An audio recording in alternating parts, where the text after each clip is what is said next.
jette-toi en pente, les épopées sanglantes, brusquement et Moi aussi on aime bien lire, hein. En tout cas on a retrouvé le goût de la lecture avec vous dans l'émission. Ouais. Ça donne envie de lire, mais aujourd'hui c'est une chronique un peu particulière qui va peut-être nous mettre à nu. Je découvre le texte au moment et je commence à avoir des angoisses, une sueur froide perle le long de mon front. Il faut 3 mots à bout. Oui, hein. tout à fait. Voilà, c'est toujours à la page, bout. Voilà, et je vous apporte un cadeau. Oui, j'ai vu C'est ça. quoi Qu'est-ce que vous avez apporté? Des courgettes. Et je voudrais échanger ma courgette contre votre massepain. Quand vous dites dans l'intro de cette chronique et quand je dis que cette chronique va nous mettre à nu et que vous sortez des courgettes, je commence à avoir une légère angoisse. Mais elles sont dans ma main, hein. Oui, j'ai pas dit.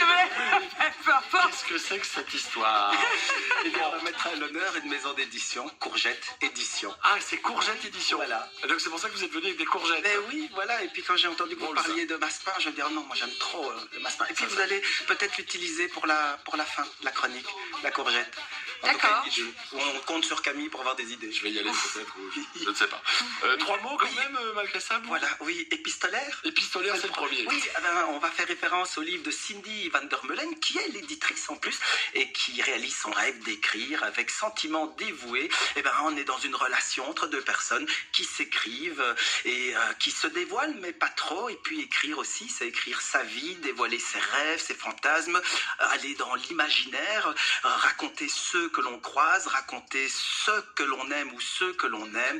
Voilà, mais écrire, c'est aussi la concrétisation, une certaine concrétisation d'un rêve. Et puis derrière la plume, on espère un rendez-vous. Alors, je vous donne rendez-vous au plus vite avec Cindy van der Meulen et recevez ses sentiments dévoués. Le deuxième mot, c'est le mot ombre. Alors, ombre, avec sentiment dévoué et ton ombre et moi, nous sommes dans l'univers engagé de Courgette Édition. C'est une véritable maison d'édition engagée. Et bien sûr, on met les femmes à l'honneur. Et puis, on va dénoncer, en tout cas, Jacinthe Massocetti le fait formidablement bien dans son livre, dénoncer tous les abus qui sont faits aux femmes, dans la rue, n'importe où, dans les écrits, etc., dans l'actualité, dans certains pays. Et elle le fait bien. Et voilà. Et ça montre, en fait, que Cindy, l'éditrice, va mettre des projets en avant, des projets engagés et surtout pour mettre les femmes en avant.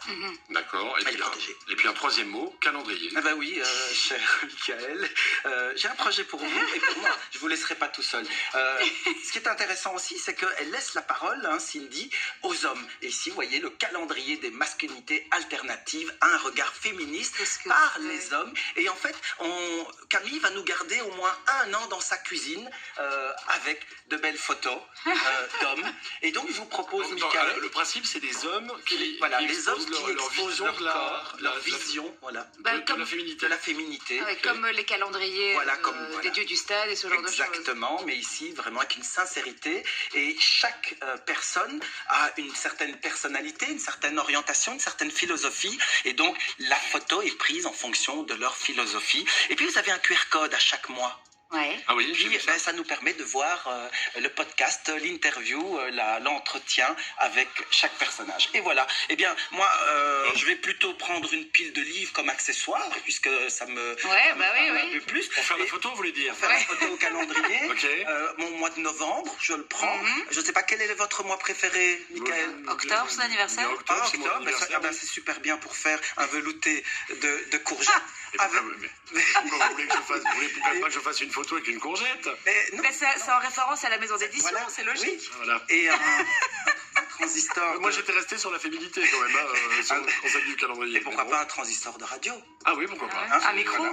Et puis ça, casque. c'est casque et un micro. casque, voilà. Pour faire la cuisine, c'est bien. Hein. Ok. Voilà, c'est vraiment sympa, ce calendrier à la sauce. Ambassadeur, chaque jour est un moment de velours que l'on savoure. Chaque mois, notre cœur est en émoi. Et à la fin de l'année, viva la viva. Alors, c'est magnifique. Quelle belle conclusion. Camille a le nez plongé dans le calendrier. C'est étonnant quand même. Ben oui. Ouais. Ça vous plaît? Oui, oui. Je ne Ok. sais pas quoi répondre. Très bien, bah écoutez, Mais merci. j'en ai chez moi Des courgettes ou des calendriers? des calendriers. Ok, très bien. Courgette Édition, vous l'avez compris, Voilà. c'est une maison d'édition engagée, pour le coup, dans l'affinité et dans les légumes. Je ne sais pas Voilà. comment résumer ça. C'est cool en tout cas. Dans l'engagement en tout cas. Dans l'engagement en tout cas, et ça c'est une bonne chose. Merci Boubou Noader. Dans quelques instants, on passe de la courgette au massepain avec un artisan boulanger qui fabrique lui-même son massepain. Et ça c'est sympa. À tout de suite sur Viva.